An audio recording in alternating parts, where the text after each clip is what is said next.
Market में एक बहुत बढ़िया थीम चलती है सर्किट स्टॉक्स की।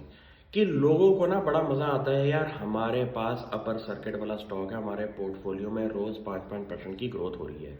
लेकिन वो स्टोरी तब होती है जब स्टॉक हमारा डाउन ट्रेंड में आना शुरू हो जाता है और अपर सर्किट के जो स्टॉक्स हैं वो डाउन सर्किट के अंदर भी शुरू हो जाती है, क्योंकि ये रेगुलेटरी इन्वायरमेंट के अंदर इनमें सर्किट लिमिट लगी होती है।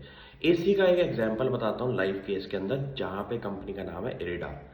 कंपनी का आईपीओ जब से आया है, हाईएस्ट स्टॉक आपका स्टॉक बन चुका है ट्विटर सोशल मीडिया पे। और स्टॉक ना रुकने का नाम नहीं ले रहा था। आज की डेट में 200 रुपये से ऊपर का स्टॉक जा चुका था अपने आईपीओ प्राइस से 300-400% की रिटर्न दे के छोटे से टाइम पीरियड में।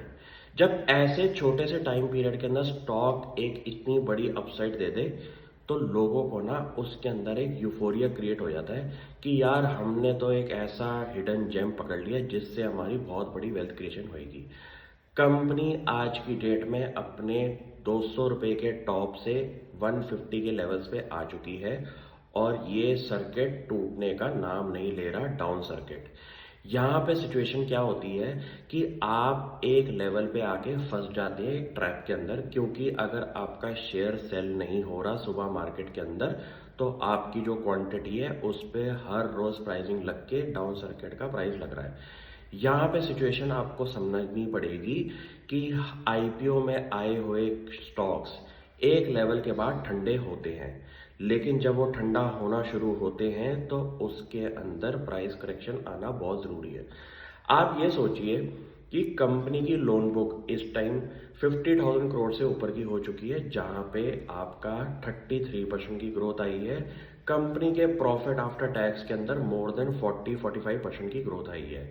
जहां पे कंपनी अपना रिन्यूएबल एनर्जी लोन बिजनेस के अंदर है, वहां पे एक ऐसा हॉट थीम हो के भी अगर स्टॉक हमारा 200 से 150 पे आया है, ये गलती कंपनी की मैनेजमेंट, कंपनी के फंडामेंटल्स में नहीं है। ये गलती हम रिटेल इन्वेस्टर्स की है, जहां पे हमने कंपनी के साथ अपनी खुद की एस्पिरेशंस लगा दी, जो कि सबसे गलत बात होती है। यहाँ पे प्रॉब्लम कहाँ आती है कि एक स्टॉक को आपने 300-400% अगर बढ़ा दिया है, तो वहाँ पे जब प्रॉफिट बुकिंग शुरू होएगी, तो वहाँ पे तो किसी भी लेवल पे अगर पुराना कोई इन्वेस्टर घुसा हुआ है, वो तो प्रॉफिट में ही बैठा हुआ है। लेकिन इसकी राइड के अंदर अगर आप एक गलत लेवल पे बैठे हैं, सपोज कह सकते हैं कि 200-180 के लेवल पे आपने एंट्री ली है, तो आपकी तो प्राइस करेक्शन होने से आप लॉस में आ चुके हैं। ये प्रॉब्लम हमारे रिटेल इन्वेस्टर्स के माइंडसेट में होती है कि यार अब ये 200 की चीज 500 का टारगेट आ रहा है, फलाना सोशल मीडिया इन्फ्लुएंसर ने बोला है, ये अब रुकेगा नहीं। यहीं पे सारे के सारे फंडामेंटल्स ट्रैप हो जाते हैं, क्योंकि अगर एक स्टॉक को आप इतने बड़े लेवल पे ले जाएंगे, उसकी प्रॉफिट बुकिंग जब शुरू होगी तो आप एक वैल्यू ट्रैप में फंस जाओगे। यहाँ पे एक ऐसा ट्रैप क्रिएट हो जाता है कि जब तक उसका एक कंसिडरेबल बायर नहीं आएगा उस प्राइस पे, आपका शेयर प्राइस हमेशा डिक्लाइन की तरफ रहेगा, क्योंकि सेल ऑन क्वांटिटी इतनी ज़्यादा है, बाय ऑन क्वांटिटी इतनी ज़्यादा नहीं है, जिसकी वजह से लोअर सर्किट कंपनी पे लगना शुरू हो चुका है। कंपनी की मैनेजमेंट, कंपनी के ग्रोथ एस्पेक्ट्स, कंपनी का बिजनेस डाइवर्सिफिकेशन जो सोलर रूफटॉप के अंदर उन्होंने मारा है, वहाँ पे किसी भी चीज का रेड फ्लैग नहीं है। और कंपनी फिलहाल इतनी तेजी से अगर ग्रो हो रही है फंडामेंटली, जो कि आज आपके फाइनेंशियल्स में भी दिखाई दे रहा है, जो कि लेटेस्ट फाइनेंशियल्स आए हैं, वहाँ पे आपको फोकस करना है कोई भी कंपनी को पढ़ते हुए। क्योंकि लोगों का माइंडसेट जब एस्पिरेशंस में चले जाता है कि हमारी वेल्थ क्रिएशन शुरू हो रही है, वहीं पे मार्केट आपको एक चेतावनी देती है, मत करो ऐसे काम। ये काम करने के लिए शेयर बाजार नहीं खोला कि आप सोचिए 300-400% की रिटर्न आ रही है 6 महीने में, आगे भी आती रहेगी।